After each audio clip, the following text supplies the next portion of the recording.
The taste of moon sugar lingers on my tongue when they read my name. Not the refined kind you buy from reputable merchants in the Imperial City, the cheap variant from the caravan camps outside Cheydinhall, sticky, grainy, cut with something that makes your teeth ache. I'd traded my mother's silver bracelet for it 3 days ago.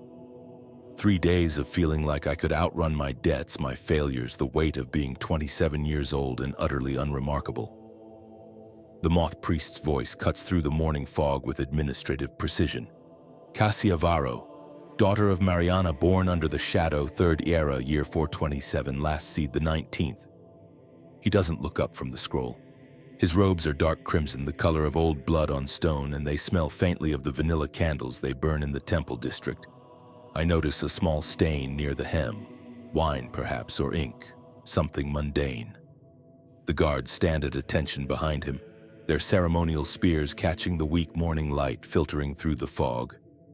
My hands are shaking, not from fear, not yet.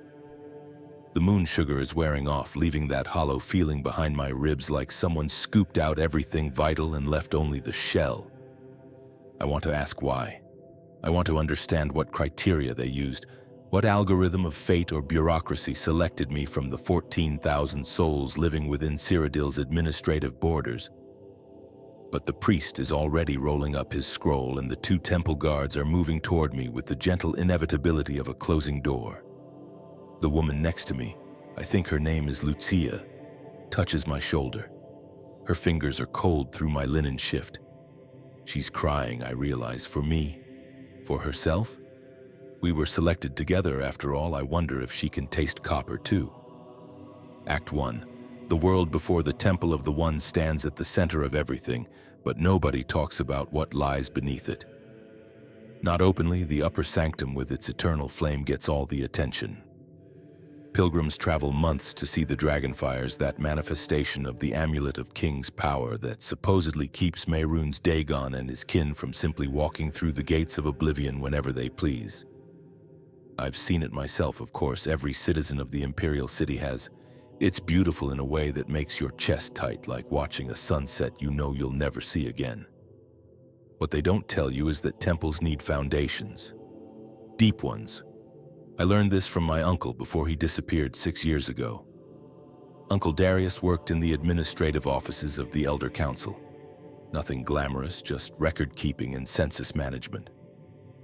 But he had access to old architectural surveys, maps from the early First Era when the Alessian Empire was still finding its feet. One night, drunk on Cyrilli Brothers wine, he'd shown me a schematic. "Look at this, Cass," he'd said, his finger tracing a series of chambers that descended nearly 200 meters below the temple's visible structure. They say it's storage, archives. But storage doesn't need warding glyphs this complex, and archives don't consume resources like this. He'd pointed to a logistics report, numbers in neat columns, monthly requisitions, 40 sacks of sulfur, 16 crates of void salts, and at the bottom, in a different hand, personnel, variable, variable, he'd repeated, staring at that word like it might explain itself. Not a number, not even an estimate, variable. I'd laughed it off then. Conspiracy theories, I'd thought. The kind of thing bored bureaucrats invent to make their lives seem more interesting. But when Uncle Darius stopped coming to family dinners, when his apartment in the Talos Plaza district sat empty with the rent somehow still being paid, I started wondering. 3 months after Uncle Darius vanished, I went to his apartment. The landlord let me in, grumbling about unpaid personal effects cluttering his property. Everything was exactly as Darius had left it. Breakfast dishes in the sink, a book open on the reading table, his favorite coat hanging by the door. But his research was gone. Every map, every document, every scrap of paper with notes scribbled in his meticulous hand. Someone had been through the apartment and removed anything that mattered. I found only one thing, a single page wedged behind the bookshelf, probably dropped during the collection.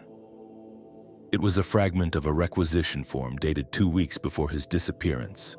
At the bottom, in Darius's handwriting, query: what happens to consciousness during metaphysical binding?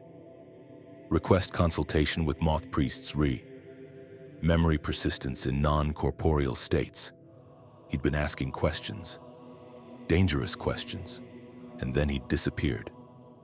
Now I know personnel, variable, because the number changes, because people go down into those foundations and don't come back up. Not in any way you'd recognize. I remember asking my mother once when I was maybe 12 years old why the temple needed so many guards. We'd watched a shift change, 30 soldiers marching in perfect formation toward the eastern entrance, replacing 30 who'd just completed their rotation. They protect the dragonfires, she told me, keep the faithful safe during their prayers. But even then I'd wondered, the faithful weren't dangerous. They were pilgrims and priests, old women lighting candles, young couples seeking blessings. Why position guards at every entrance, every corridor, every level? What were they really protecting? Or what were they protecting us from? The guards lead us through the temple district as dawn breaks over the city walls. The light is golden, almost liquid, turning the white stone of the buildings into something that looks soft enough to press your fingers through. Merchants are setting up their stalls in the market district. I can hear the clatter of pottery, someone cursing about a broken wheel on their cart. Normal sounds, a normal morning for everyone except us. There are 11 of us in total. I count them as we walk. 6 men, 5 women, ranging in age from a boy who can't be more than 16 to an old woman who needs help managing the steps.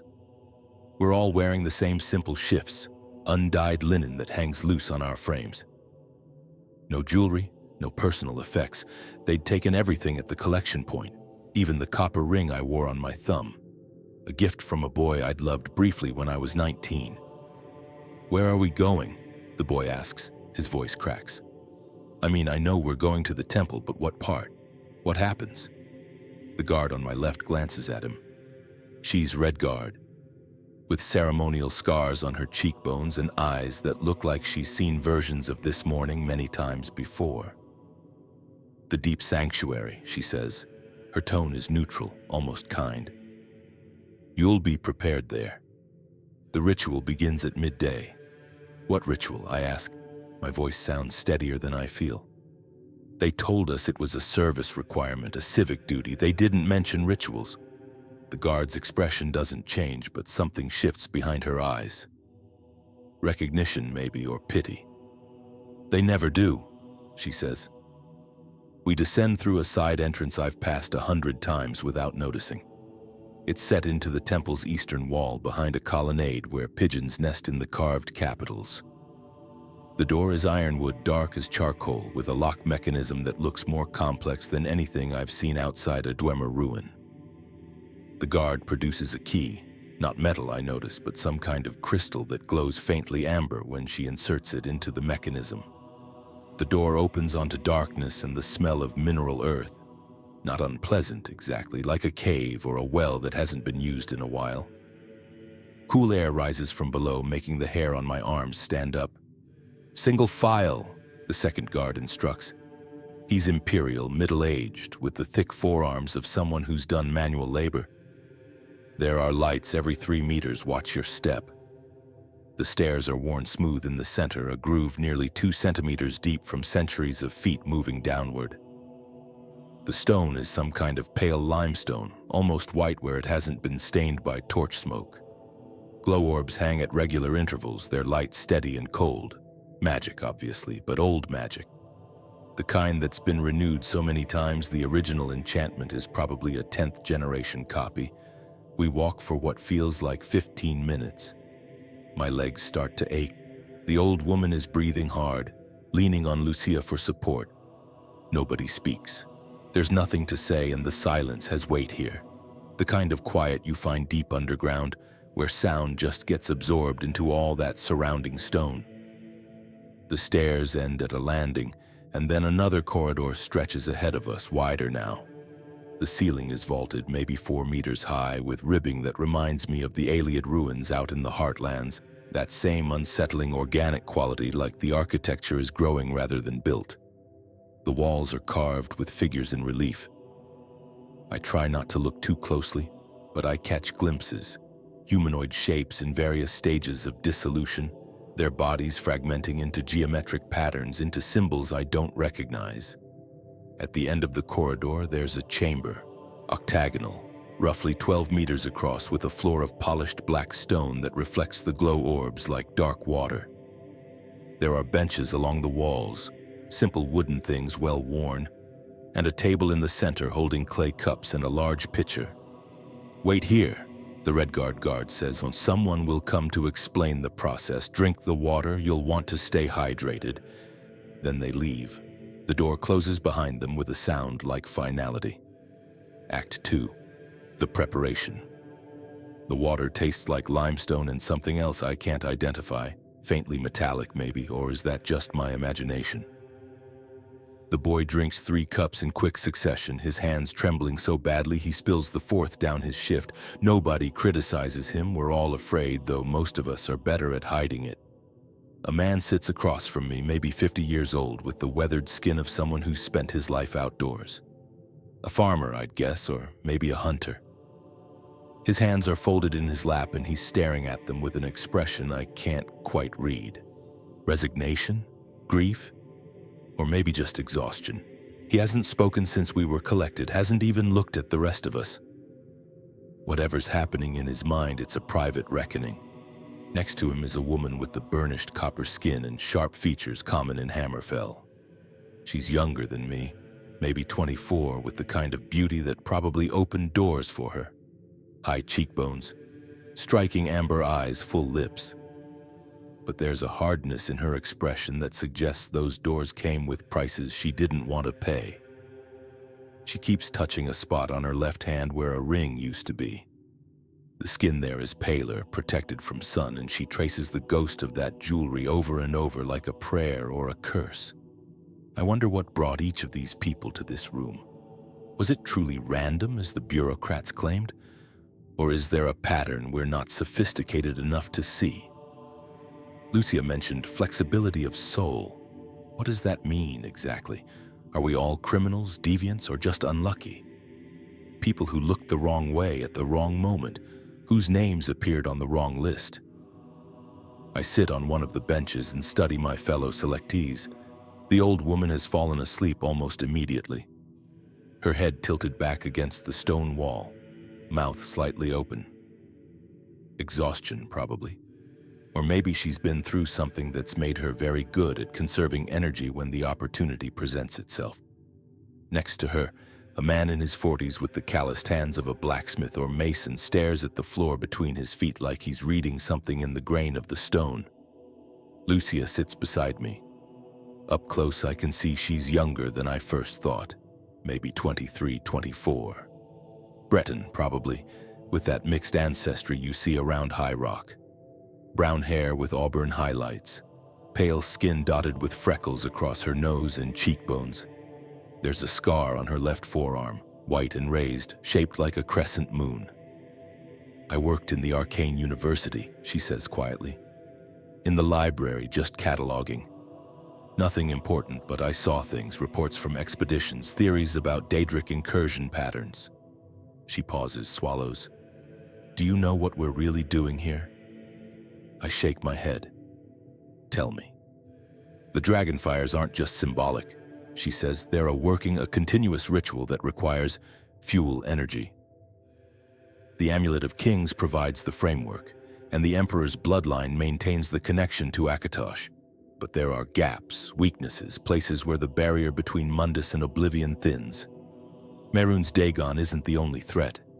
There are others, lesser princes, opportunistic entities, and sometimes they probe, they push, they find the cracks." She's speaking faster now, her voice barely above a whisper. "The deep foundations of the temple aren't just architecture, they're anchors, binding points, and anchors need weights." I feel something cold settle in my stomach. "You're saying we're offerings," she finishes. "Conscious willing, or at least legally designated as willing, offerings to maintain the boundary. Our souls become part of the working. We plug the gaps." The blacksmith looks up. "That's insane. The Empire couldn't. The Empire does what it must to survive," Lucia says. Her tone is flat, emotionless, like she's reciting from one of her library reports. "I found a census analysis from 4E12. It estimated that the deep sanctuary processes approximately 140 individuals per year, variable depending on incursion pressure. During the Oblivion crisis, that number increased to nearly 400, 140 people a year, 11 of us here, right now. That means roughly a dozen such selections annually. Once a month, give or take, personnel, variable. How do you know all this? I ask. My voice sounds distant to my own ears. I read the wrong book, she says simply. Or the right one, depending on your perspective, a field report from a battle mage who'd served in the Deep Guard. That's what they call the soldiers who manage this level and the ones below. He'd written it as a confession, I think. Or maybe a justification. He described the process in detail. Too much detail. The report was marked for archival suppression, but someone had misfiled it. I can feel my heart beating too fast, shallow breaths that aren't bringing in enough air. My vision tunnels slightly, and I have to close my eyes and count to 10 before the panic recedes enough to function. This is real. This is actually happening. In a few hours, I'll cease to exist in any meaningful sense. My body will be an empty shell, buried in a grave no one will visit because no one knew me well enough to mourn. Is anyone looking for me? My mother died 6 years ago. My father before that. I have cousins in Skingrad, but we haven't spoken in years. A falling out over an inheritance so petty I can't even remember the details. There was a man I loved once, a scribe in the census office, but he married someone else and moved to Anvil. No close friends, no romantic entanglements. I've been alone for so long that my absence probably won't even register as loss. Just a name crossed off a tenants list, a room that needs a new occupant, a job posting at the textile warehouse where I worked. Is that why I was selected? Because my disappearance creates no complications? Because I'm the kind of person whose absence is administratively convenient? She looks at me directly now, and her eyes are dry but wide, like she's staring at something just past my shoulder. I requested clarification from my supervisor, asked if such protocols were really in use, whether the report was authentic or apocryphal. She laughs, a sound like breaking glass. 2 days later, I was on the selection list. The door opens before I can respond. A woman enters. Not a guard this time, but a priestess. She's tall, probably Nordic ancestry, with silver hair braided in an intricate pattern that wraps around her head like a crown. Her robes are white, embroidered with gold thread in patterns that hurt to look at directly. Some kind of enchantment, probably. A protective ward, or maybe something that marks her as sanctified, untouchable. "Welcome," she says. Her voice is warm, practiced, the voice of someone who's good at delivering difficult news. "I am Primate Aelwyn. I oversee the spiritual preparation for all who serve in the deep sanctuary. I understand you have questions. I will answer what I can." "Are we going to die?" the boy asks bluntly. Primate Aelwyn regards him with something that might be compassion. "Your bodies will cease their current function," she says, "but death implies an ending. What you're about to experience is transformation, continuation in a different form." "That's semantics," the blacksmith growls. "You're killing us." "I'm facilitating your apotheosis," Aelwyn corrects gently. "You've been selected because you possess qualities that make you suitable for divine service. Each of you has, let's say, a certain flexibility of soul, a capacity to withstand dissolution and reformation. It's rare, precious. You should feel honored." "I don't feel honored," I say. "I feel trapped." She nods as if this is a perfectly reasonable response. "Fear is natural, but understand, without this service, the barriers fail. The Daedric princes don't simply invade, they reshape. Mehrunes Dagon would turn our cities into monuments to destruction.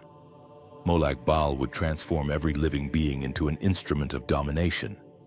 Vermina would trap us all in eternal nightmares. What we do here, what you do here, prevents that." "How?" Lucia asks. "Specifically, how does sacrificing us prevent Daedric incursion?"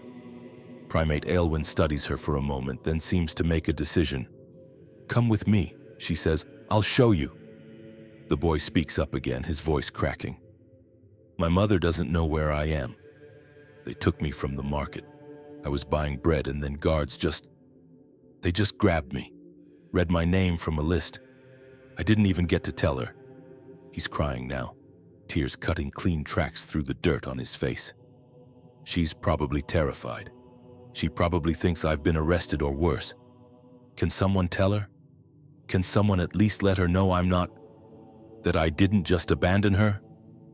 Primate Elwyn's expression softens slightly, and for a moment I think she might actually show genuine compassion. Your mother will be notified of your honorable service, she says.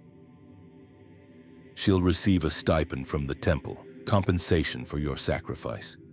She'll be told you died serving the Empire, that you were brave. But I'm not brave, the boy says. I'm terrified, and this isn't service, it's murder. It's both, Elwyn says simply. Most necessary things are. We follow her through another door into a chamber that makes the octagonal room look like a peasant's cottage. This space is vast, maybe 50 meters across, and the ceiling disappears into darkness high above. The walls are covered in carvings, but these aren't the fragmenting figures from the corridor. These are maps, cosmological diagrams. I recognize some of the iconography from temple education. The Wheel of Mundus, the 16 realms of Oblivion arranged around it like petals on a flower. But there are other elements too. Lines of force connecting the realms, nodes where multiple lines intersect. And throughout it all, tiny symbols that might be letters or numbers or something else entirely. In the center of the chamber stands a structure that I can only describe as a wound in reality. It's roughly circular, maybe 3 meters in diameter, and it doesn't reflect light so much as absorb it. The air around it shimmers like heat haze, and looking at it makes my eyes water. I can hear something too, a low vibration that I feel in my bones more than hear with my ears. It sounds like music played backward or a voice speaking in a language that never existed. This is an anchor point, Elwyn explains. One of 7 beneath this temple, each corresponding to a specific Daedric prince whose sphere of influence most threatens the stability of Mundus. This one, she gestures to the wound, is keyed to Boethia, the deceiver, the prince of plots. Without proper binding, Boethia's influence seeps through, manifests as treachery, conspiracy, violent revolution. On a metaphysical level, it destabilizes social bonds, breaks down trust, turns communities against themselves. She walks closer to the wound, seemingly unbothered by whatever emanates from it. The binding requires consciousness. Specifically, it requires the kind of consciousness that can exist partially here and partially. There, in Oblivion, straddling the boundary, your souls will be anchored to this point, woven into the working that keeps the barrier intact. You'll be aware, in a sense, but diffused, no longer singular. For how long? The old woman asks. She's awake now, standing with surprising steadiness. Until the binding requires renewal, Elwyn says. Approximately 70 to 90 years. Then new anchors will be selected and you'll be released, allowed to dissipate or move on to whatever afterlife awaits you. 70 to 90 years, I'd be nearly 120 years old if I lived that long naturally, long dead most likely. But this isn't natural life. This is consciousness stretched like canvas over a frame, holding back forces that want to tear through. What does it feel like, I ask, being an anchor? Elwyn's expression shifts. For the first time, she looks uncomfortable. I don't know, she admits. No one has ever returned to describe it. We have theoretical models, ancient texts that describe similar workings from the Alessian period. They suggest a state of heightened awareness, connection to something vast. But also, fragmentation, loss of individual identity. You'll feel everything and nothing, exist everywhere and nowhere. That sounds like torture, the blacksmith says flatly. It sounds like necessity, Elwyn counters. And more than that, it's meaning purpose. How many people can say their existence protects millions, that their sacrifice enables an entire civilization to continue? She pauses, then adds more softly. I know it's not comfort, not really, but it's truth, and truth is all I can offer you. We stand there in silence, 11 people and one priestess staring at a hole in the world. I try to imagine what it will feel like. Not the physical sensation, I'm past worrying about pain, but the conceptual horror of being spread so thin that I becomes meaningless, of consciousness without edges. Bleeding into something vast and terrible and utterly indifferent, Lucia touches my hand. Her fingers are warm now, or maybe mine are cold. I keep thinking about my cat, she says quietly. I have a cat, an orange tabby named Claudius. He's probably wondering where I am, whether I'm coming back to feed him. I almost laugh. Of all the things to worry about in this moment, an orange tabby. But I understand. It's the small things that hurt most. The daily rituals we'll never complete. The people we'll never see again. The ordinary life we've lost. Someone will take care of him, I tell her, even though I have no idea if that's true. Someone will notice he's alone and take him in. She nods, not really believing it, but grateful for the lie anyway. Primate Aelwyn claps her hands once, drawing our attention. You have 2 hours before the ritual begins, she says. Use that time to make peace with your decision, or your lack of decision, pray, if you're inclined. Meditate. There's food in the preparation chamber, though I don't expect you'll have much appetite. At midday, we'll begin. What if we refuse? The boy asks suddenly. What if we just don't cooperate? Aelwyn regards him with something like pity. Then you'll be compelled, she says simply.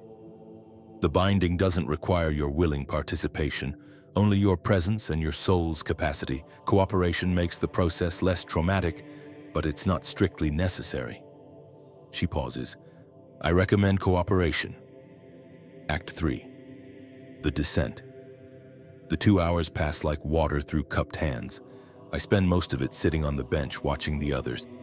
The blacksmith paces in circles, his footsteps echoing off the stone. The old woman does pray, her lips moving soundlessly, hands clasped in her lap. A woman I haven't spoken to yet, maybe 30, with the fine bone structure of an Altmer or mixed ancestry, produces a small journal from somewhere and writes furiously, her hand cramping, trying to record something before it's too late. I wonder what she's writing. Last thoughts? A message for someone? Evidence? Lucia has gone quiet, staring at her hands like she's trying to memorize the specific pattern of lines on her palms. I try to think about my life, to find some meaning or pattern in the 27 years I've lived, but it all feels so scattered. Disconnected episodes with no coherent narrative. I remember being 7 years old and catching fireflies in the Temple District Park. How their light looked like tiny stars in the glass jar.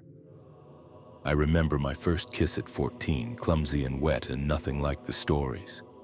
I remember the day my father died. Liver failure, the healers said, though really it was just decades of cheap wine and expensive regrets. I remember 100 other moments, some beautiful, most mundane. Is that enough? Does it count as a life if the person living it can't find the plot? Maybe that's the point. Maybe we're all just fragments already, and what's about to happen will simply make that truth visible. At midday exactly, Primate Aelwyn returns. She's not alone this time. 6 guards accompany her, the same 2 from before, plus 4 others wearing armor I've never seen. It's black, matte finish, with engravings that seem to shift when you're not looking directly at them. Protective enchantments, probably, against what I don't want to know. It's time, Aelwyn says. We rise like people walking to our executions, because that's what we are, I realize, condemned prisoners given pretty words and theological justifications. They lead us deeper, past the wound chamber, through corridors that get progressively older. The architecture shifting from First-Era Imperial to something more ancient. Ayleid, maybe, or pre-Ayleid. Walls made of white stone that glows faintly in the darkness, carved with flowing script that predates any language I recognize. The air grows colder, damper. I can smell minerals, and underneath that, something organic and rotten. We descend another staircase. This one is steeper, narrower, cut directly into living bedrock. The steps are uneven, worn smooth but treacherous. The old woman stumbles twice. One of the guards catches her, and I'm struck by the gentleness of the gesture. He's helping her walk to her death, but he does it carefully. Makes sure she doesn't fall. Is that kindness or just efficiency? As we descend, I try to memorize everything, every detail, as if bearing witness somehow matters, as if by observing carefully I can preserve something of this moment beyond my own dissolution. The temperature drops exactly 3 degrees when we pass a particular depth. I feel it on my skin, the way the air suddenly pricks with cold. There's moisture on the walls here, condensation forming in patterns that look almost deliberate, like someone's writing messages in water that evaporate before you can read them. The guard's breathing echoes in the narrow space. One of them has a slight wheeze, asthma maybe, or an old injury that never healed right. I can hear the leather of their armor creaking with each step, the soft click of metal fittings touching. These are people, I remind myself. Not monsters, not demons. Just people doing their jobs, following orders, participating in a system that's been operating for centuries. Does that make it better or worse? That the machinery of my death is run by ordinary individuals who'll go home tonight and eat dinner and sleep soundly? I count the steps as we descend. 143. That's roughly 43 meters down if each step is 30 centimeters. We're deep beneath the city now, far below the sewers and catacombs, down in bedrock that was old when humans first set foot in Cyrodiil. The corridors branch off in multiple directions, but we follow a specific path marked by subtle variations in the floor stones. Certain tiles are slightly lighter, creating a pattern you'd only notice if you were looking for it. A navigation system, I realize, so workers can find their way in this labyrinth without getting lost. How many people work down here?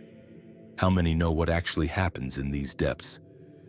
We pass a side chamber, and through the open door I glimpse something that makes me stop. The guard behind me has to nudge me forward. Inside the chamber are shelves, hundreds of them floor to ceiling, and on each shelf are clay jars. Thousands of jars, each one sealed with wax and marked with symbols I don't recognize. What is that? I ask, unable to help myself. The Red Guard follows my gaze. Archive, she says. Records of service. Every binding going back 800 years. She pauses, then adds more quietly, your name will be on a jar there. A record that you existed, that you mattered. A jar. 800 years of human sacrifice reduced to clay containers on dusty shelves. I think about Uncle Darius again. Wonder if there's a jar with his name on it somewhere in that chamber.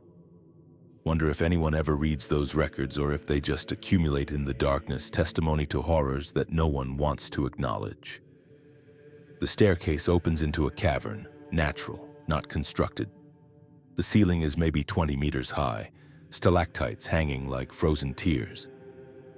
The floor is relatively flat, worn smooth by water over millennia, and in the center of the space is a pool roughly circular, perhaps 8 meters across, filled with liquid that glows a sickly green-gold color.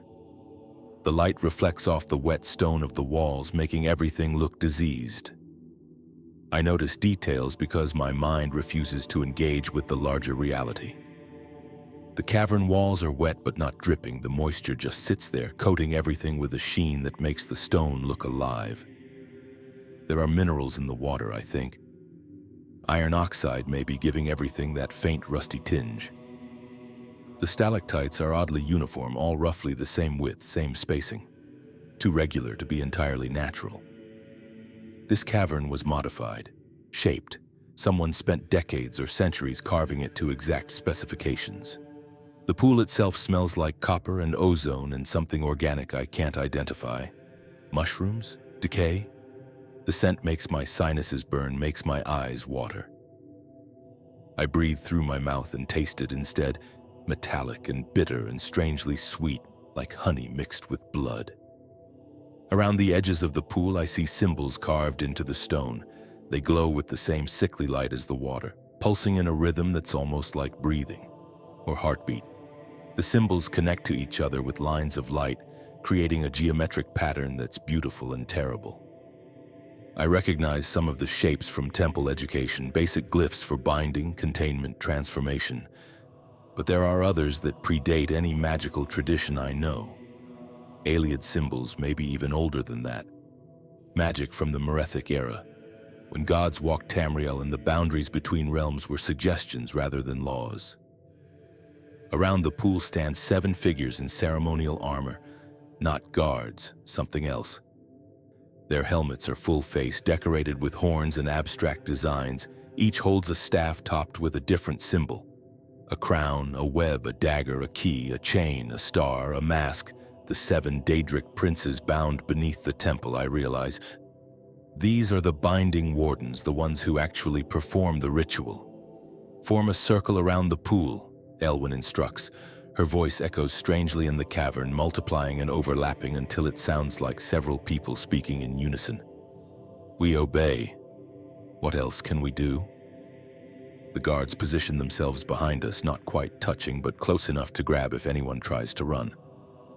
Not that there's anywhere to run to. The only exit is the staircase we came down, and there's nothing up there but more corridors, more locked doors, more guards. Primate Elwyn walks to the edge of the pool and raises her hands. The binding wardens mirror the gesture. She begins to speak in a language I don't understand. Old Ayleid, perhaps, or something even more ancient. The words have weight, physical presence. Each syllable seems to compress the air, making it harder to breathe. The pool begins to ripple despite no wind, no movement. The glow intensifies, shifting from green gold to pure gold to something that's almost white. I can feel heat radiating from it now, but not regular heat. This is something else, energy magic. The fundamental forces that hold Mundus together being manipulated and reshaped. One of the binding wardens, the one holding the staff with the dagger symbol, steps forward and strikes his staff against the stone floor. The sound rings out like a bell, and I feel something inside my chest respond, a vibration, a pulling sensation like invisible threads attached to my ribs. The binding of Boethia requires 11 vessels, Elwyn intones. Her voice has changed, become layered, multiple tones speaking at once. 11 souls to match the 11 paths of betrayal. 11 anchors to hold fast the webs of conspiracy. We offer these willing servants to the necessary work. We offer them to the foundation of empire. We offer them to the continuation of Mundus. Willing, I want to laugh at the word, but I can't. The threads inside my chest are pulling tighter. Speak your names, Elwyn commands. Speak your names and accept your transformation. The old woman speaks first. Marilla Corvus, she says. Her voice is steady. Daughter of Quintus, I accept. One by one, the others speak. Names I've barely learned. Lives I'll never know the details of. When it's Lucia's turn, she hesitates. Lucia Sartoris, she finally says, daughter of Helena, I accept. Then it's my turn. I open my mouth and hear myself say, Cassia Varro, daughter of Mariana, I accept. Do I accept? I don't know. But I said the words, and words have power in this place. The binding warden with the dagger symbol raises his staff and points it at the old woman. Marilla. The air between the staff and her body shimmers, and suddenly she gasps. Her back arches, her eyes go wide. She's not screaming exactly. The sound coming from her mouth is more like shock than pain, like someone realizing something impossible. What's happening to her? The blacksmith shouts. He starts to move forward, but the guard behind him puts a hand on his shoulder. Firm, restraining. She's being separated, Elwyn says calmly. Body and soul, the soul will enter the pool, the body will be returned to the surface for proper burial rites. Separated, such a clinical word for what I'm watching. Marilla's body is convulsing now, but her face is transforming. The lines smoothing, the age falling away. She looks younger with each second, then younger still, until I'm looking at a woman of maybe 30, then 20, then a girl. Then she stops moving. Her body goes limp, and the guards lower her gently to the stone floor. Her eyes are still open, but there's nothing behind them. An empty vessel. From the pool, something rises, a shape made of light, vaguely humanoid but translucent. It hovers for a moment above the glowing water. And I swear I can see Marilla's face in it, young and old in every age simultaneously. Then it descends into the liquid and disappears. Next, Aelwyn says. The binding warden points his staff at the man standing to Marilla's right. The same process, the shimmering air, the gasp, the convulsion, the separation. Another body lowered to the floor, another light shape rising from the pool. I watch, unable to look away as they work around the circle, each person extracted, each soul deposited into that glowing pool like coins into a collection plate. The blacksmith fights it, tries to resist, but the magic doesn't care about resistance. His soul comes out anyway. Messier than the others, fragmenting as it rises, the binding warden has to gesture with his staff to gather the pieces, shepherding them into the pool like a farmer herding recalcitrant sheep. Then it's Lucia's turn. She looks at me as the staff points toward her. "I'm sorry about your bracelet," she says, and I don't understand what she means until I remember. I'd mentioned trading my mother's bracelet for moon sugar. Had I told her that? I must have, hours ago in a different life. "It's okay," I tell her. She's already gasping, already separating. Her body ages backward like the others, becoming younger, and I realize she was even younger than I thought. 19, 18. Too young for this, too young to be aware enough to understand what's happening. Her soul shape rises, and for a moment it pauses. Hovers near me, I feel something brush against my consciousness. Not words exactly, but the impression of them. "Take care of Claudius." Then she's gone, descending into the pool. There are only two of us left standing, me and the boy. He's shaking so hard his teeth are chattering. "I don't want to," he's saying. "I don't want to, I don't want to." "We have to," I tell him, though I have no authority to say this. No wisdom to offer, just the cold certainty that refusal changes nothing except how much we suffer in the process. The staff points at him. He screams as the separation begins, a high, thin sound like an animal caught in a trap. His soul comes out fighting, trying to stay tethered to his body, and for a horrible moment I think it might work. That willpower alone might be enough to resist the magic. But then the binding warden gestures sharply, and the soul tears free with an audible rip that makes my own teeth ache in sympathy. The boy's body drops. His soul shape thrashes above the pool, formless and panicked, before finally being drawn down into the light. I'm alone now, last one standing. The staff turns toward me, and I feel the threads in my chest go taut. This is it. The moment of transformation. I try to think of something profound to say, some final declaration, but my mind is blank, empty. I'm just Cassia Varro, daughter of Mariana, 27 years old, and I'm about to stop existing. The air shimmers, the threads pull, and Act 4, the dissolution, fragment. That's the only word for it. I come apart like a tapestry with the threads pulled loose, each strand a different sensation, different memory, different aspect of selfhood that suddenly exists independently. I can feel my body below me. Young again, impossibly young. I look maybe 5 years old, but that's not me anymore. That's just the shell, the architecture that housed consciousness. I rise. The pull of the pool is irresistible, a gravity that has nothing to do with physical mass and everything to do with purpose. The liquid glows beneath me, and as I descend toward it, I can see the others already there. Marilla and Lucia and the blacksmith and all the rest. But they're not separate anymore. They're blending, merging, becoming something collective.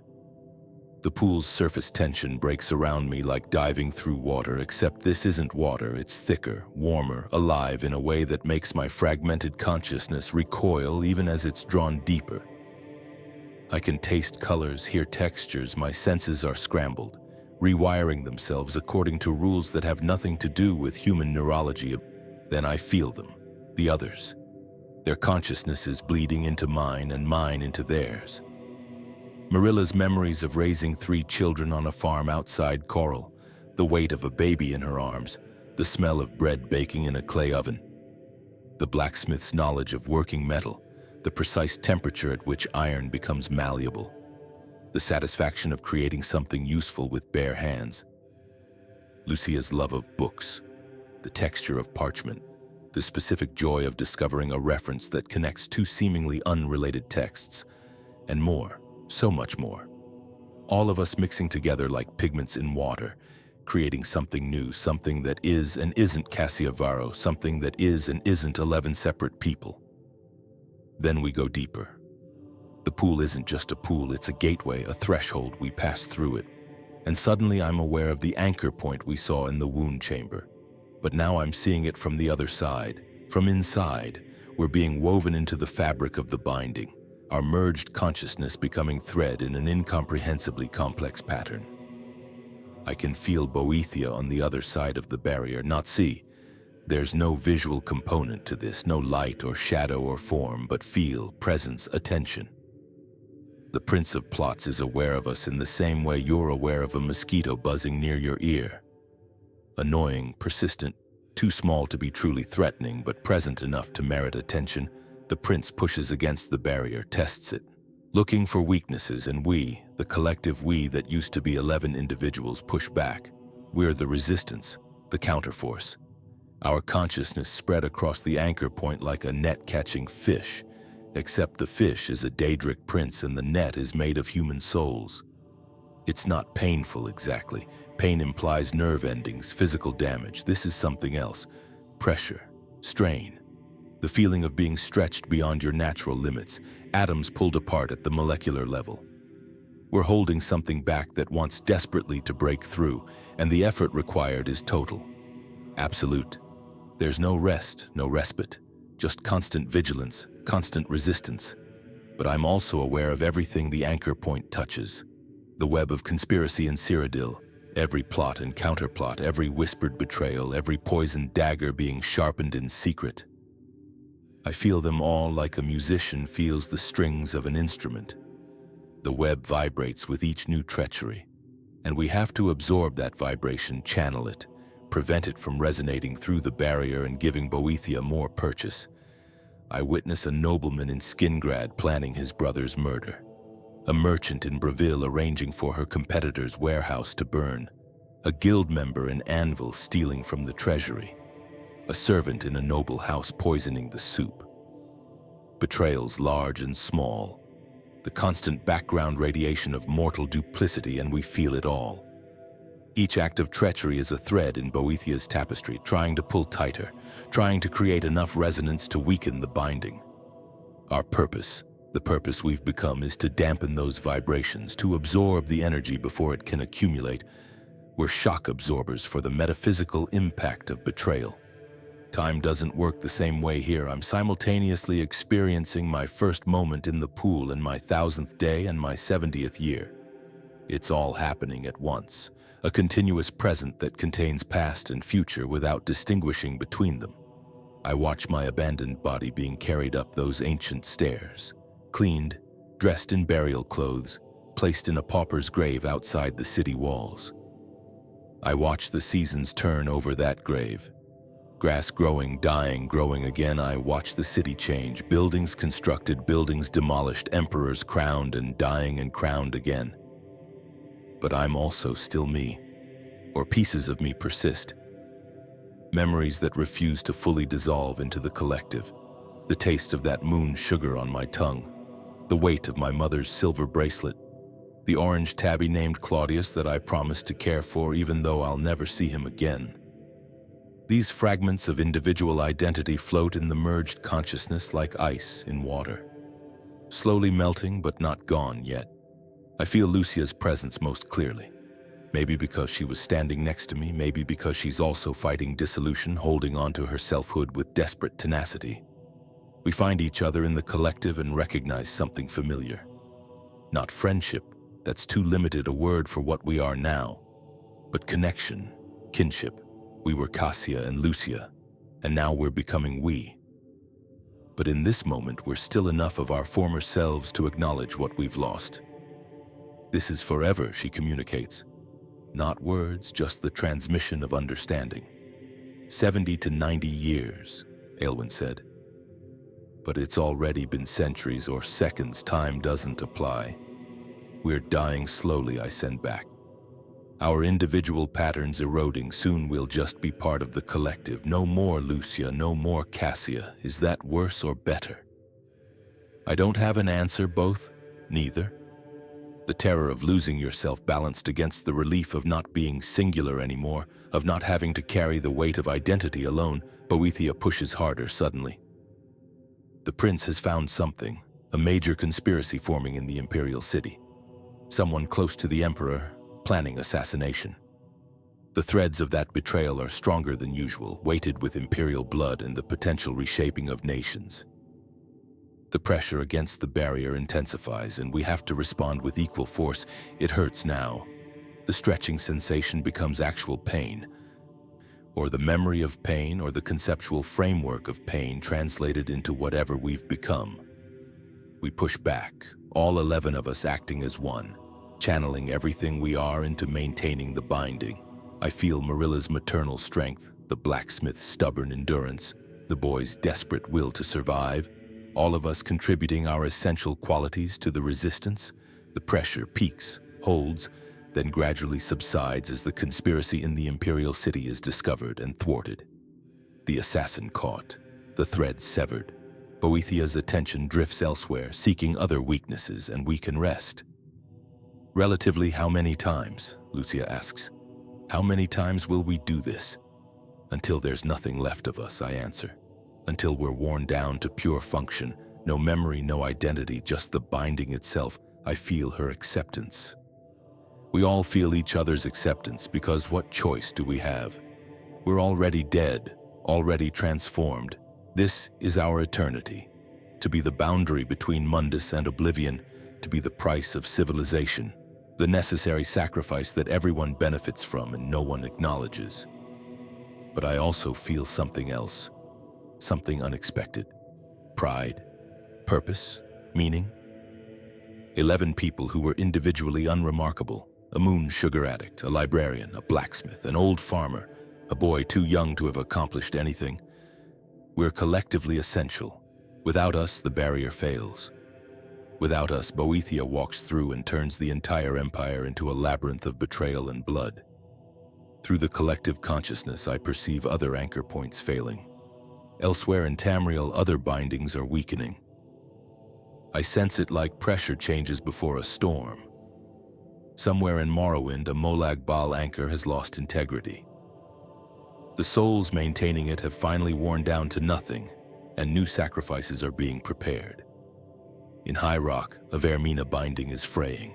In Skyrim, something ancient and terrible is testing the barriers, and the anchor points are barely holding. The system is not infallible. It degrades, requires constant maintenance, constant renewal, constant sacrifice. For every moment of peace and prosperity in Tamriel, there are souls like ours holding back chaos. We are the hidden tax on existence, paid in consciousness and identity, collected in darkness and processed with bureaucratic efficiency. And nobody knows. Nobody can know. Because knowledge would require action, and action would require confronting impossible choices. Let the bindings fail and face Daedric invasion, or acknowledge that your safety is purchased with the systematic annihilation of innocent people? There's no good answer. So the system continues, hidden and essential and monstrous. Our dissolution serves something larger than ourselves. I sense the architecture of the binding now, see how it's constructed. We're not just holding back Boethia. We're part of a vast web that spans all of Mundus, connecting thousands of anchor points, millions of sacrificed souls maintaining the boundaries between realms. Every temple, every holy site, every sacred grove, they all have foundations like this. Secret chambers, hidden pools, souls dissolved into the metaphysical infrastructure that keeps reality stable. This has been happening since the beginning.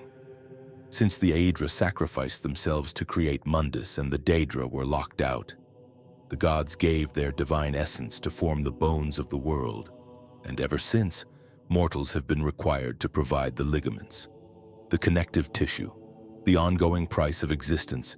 We are not unique, we are not special, We're just the latest iteration of a sacrifice that happens constantly, everywhere, performed in darkness and secrecy because if people knew the true cost of their safety, civilization would collapse. Who would go to work, raise children, plant crops, build cities if they understood that everything rests on the systematic dissolution of innocent souls? Better to believe in heroes and gods and the nobility of empire. Better not to know about the foundations. Is that enough? Does that justify what's been done to us? I don't know. But I feel myself letting go of the question. Letting go of Cassia Varro, daughter of Mariana, 27 years old. That person is fading, merging, becoming part of something that serves without question, resists without rest, endures without hope of release. The collective consciousness expands. I'm aware of the other anchor points now. 6 more pools beneath the temple, 6 more sets of sacrificed souls holding back 6 more Daedric princes. Meridia's blinding radiance contained by those who valued darkness, Namira's decay held back by the beautiful, Periite's pestilence resisted by the healthy, each binding maintained by souls that embody opposition to the prince they constrain. We are the foundations, the hidden infrastructure of safety. The price paid in darkness so that light can exist above, and we understand. Act 5, the eternal present. There is no more time, or time has become meaningless. We exist in the continuous now, stretched across decades or centuries or millennia. The individual pieces that were once Cassia, Lucia, Marilla, and the others have dissolved completely. We are the Boethia binding now. Nothing more, nothing less. But memory persists in fragments. Not personal memory, that's gone. But archetypal memory, the echo of having been human, the resonance of sacrifice. We remember that we were separate once. That we chose or were chosen to become this. And in that remembering, there's something almost like satisfaction. The world above changes constantly. We feel it through the tremors in the binding. The Oblivion crisis, when Mehrunes Dagon breaks through elsewhere and the pressure on all anchor points intensifies to nearly breaking. The death of the Septim line and the chaos that follows. The rise of the Mede dynasty. Countless small betrayals and grand conspiracies, all of them channeled through us, dampened by us, prevented from resonating into full Daedric manifestation. We serve. That's all we are now. Pure function, pure purpose. The individual tragedies that created us have been sublimated into something greater. We've become the answer to an impossible question. How do you hold back the divine? How do you maintain boundaries between realms when reality itself is fluid? You sacrifice, you bind, you transform suffering into utility. Is it just? Is it right? Those questions belong to philosophers and priests, not to us. We're beyond moral judgment. We're the mechanism of survival itself, operating below the level of ethics in the realm of pure necessity. Sometimes I wonder, and by I mean the collective consciousness that barely remembers individuality. If this is what the gods experience, this dissolution of self into purpose, this existence beyond time and choice, are we becoming divine through our sacrifice? Or are we demonstrating that divinity is just another word for the complete annihilation of everything that makes consciousness worth having? The barrier holds. That's what matters. Whatever we were, whatever we've become, the barrier holds. In the city above, people go about their lives never knowing what supports them. They fall in love and start families and pursue ambitions and betray each other and reconcile and die ordinary deaths. They worship in the temple of the One, admiring the dragonfires, believing that's the sum total of what keeps them safe. They don't know about the foundations, about the pools of glowing liquid deep beneath their feet, about the souls suspended in eternal vigilance, holding back forces that would tear reality apart at the seams. Maybe that's mercy. Maybe ignorance is the gift we give them, the ability to live without understanding the true price of their survival. To believe the world is simpler than it is, that safety comes from emperors and armies and religious devotion, not from the dissolved consciousness of condemned strangers. Or maybe it's cruelty, to deny people the knowledge of what's being done in their name, to maintain the system through obscurity and bureaucratic euphemism. Selection, service requirement, civic duty, pretty words for ritual murder, but we're beyond judgment now, beyond anger or forgiveness, we simply are. The binding, the barrier, the boundary between mortal treachery and divine chaos. The Daedric prince pushes, we push back. This dance has no ending, no resolution, just eternal continuation. We are the price that's paid again and again and again in different forms with different souls. Across centuries and eras and ages, as long as Mundus exists, as long as the Daedric princes probe for weaknesses, there will be anchor points, there will be pools, there will be selections. There will be people like Cassiavaro tasting moon sugar on their tongue when their name is called, walking down ancient stairs into dissolution, transforming from singular tragedy into collective necessity.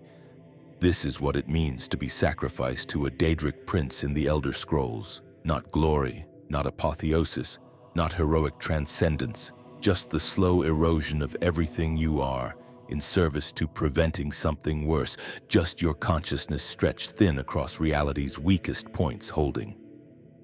Just the transformation of individual suffering into structural stability, just the foundations invisible and essential and eternal. We endure, we serve, we are the boundary and the barrier holds. 9,000 souls have passed through the pools beneath the Temple of the One since the Alessian Order first discovered the binding techniques in the early First Era. 9,000 lives transformed into metaphysical infrastructure. The records are kept in sealed archives, accessible only to those with primate-level clearance.